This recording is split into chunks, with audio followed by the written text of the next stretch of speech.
del crimen organizado en Venezuela está plagado de figuras controvertidas, personajes que se convierten en leyenda tanto por su accionar delictivo, así como por su vinculación al poder político.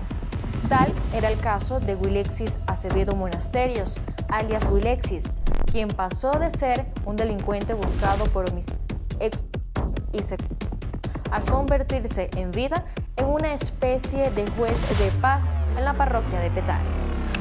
Su muerte en enero de este año 2025 a manos de los cuerpos de seguridad del Estado deja muchas interrogantes sobre la verdadera razón de su ejecución. ¿Era Wilexis el villano que quiere hacer parecer el gobierno de Venezuela o se trata de un plan político mayor? Wilexis nació en 1986 en Caracas y creció en José Félix Rivas, un barrio humilde con altos índices de criminalidad.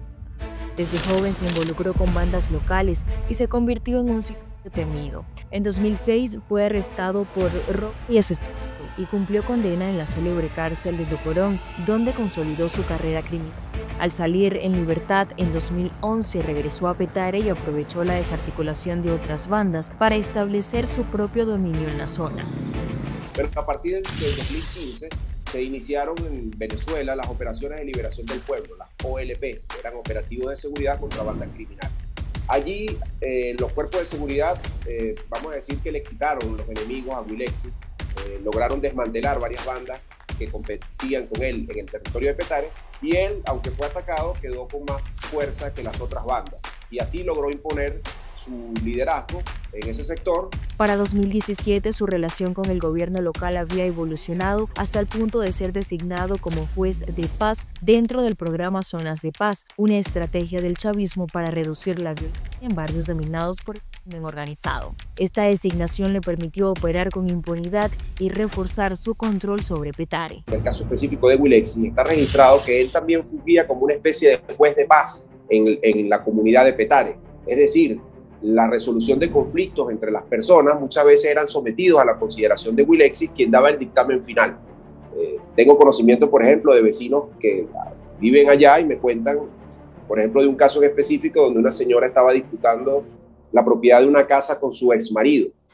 Y tenía ese problema y se lo presentaron a Wilexis, quien sentenció, vamos a decir entre comillas, que la casa le correspondía a la señora.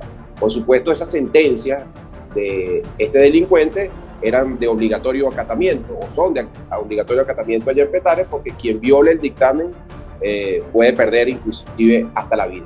En 2019, Wilexis y su banda se enfrentaron con las fuerzas de seguridad tras protestas contra el gobierno de Nicolás Maduro. Desde entonces fue catalogado como enemigo del chavismo. A partir de 2020, las autoridades intensificaron su búsqueda, pero nunca lograron capturarlo. De manera sorprendente, su influencia no disminuyó, por el contrario, continuó ejerciendo el control sobre la zona y expandiendo su poder. Sin embargo, la narrativa del gobierno comenzó a cambiar. En 2020, Maduro lo acusó de colaborar con la DEA, aunque nunca se presentaron pruebas concretas. En 2024, tras el fraude electoral que mantiene a Maduro en el poder, Petare se convirtió en un epicentro de protestas.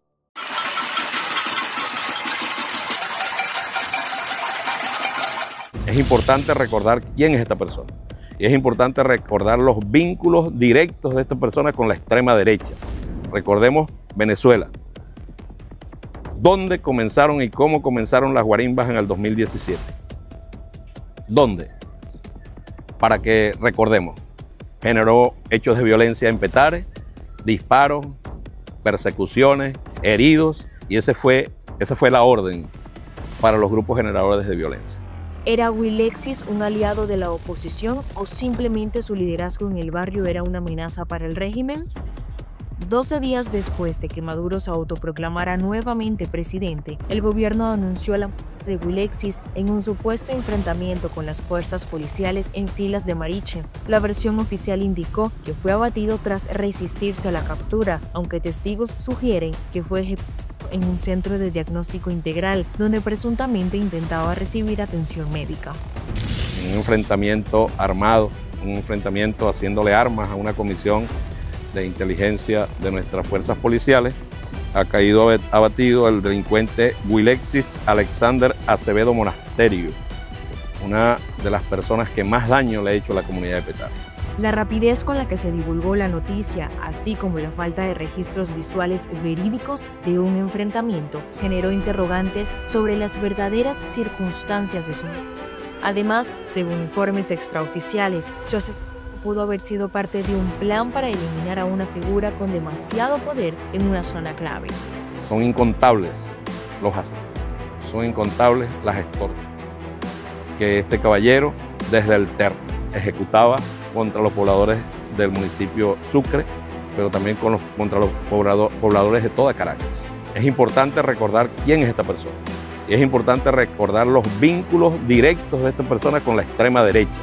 Recordemos Venezuela, dónde comenzaron y cómo comenzaron las guarimbas en el 2017. ¿Dónde? Para que recordemos, generó hechos de violencia en Petare, disparos, persecuciones, heridos, y esa fue la orden para los grupos generadores de violencia. La cuestión central sigue siendo, ¿realmente era Wilexis una amenaza para el gobierno o su muerte fue simplemente una cortina de humo para desviar la atención de la crisis política que vive Venezuela? Mientras no haya una investigación independiente, la verdad seguirá oculta entre la versión oficial y las sombras del crimen organizado.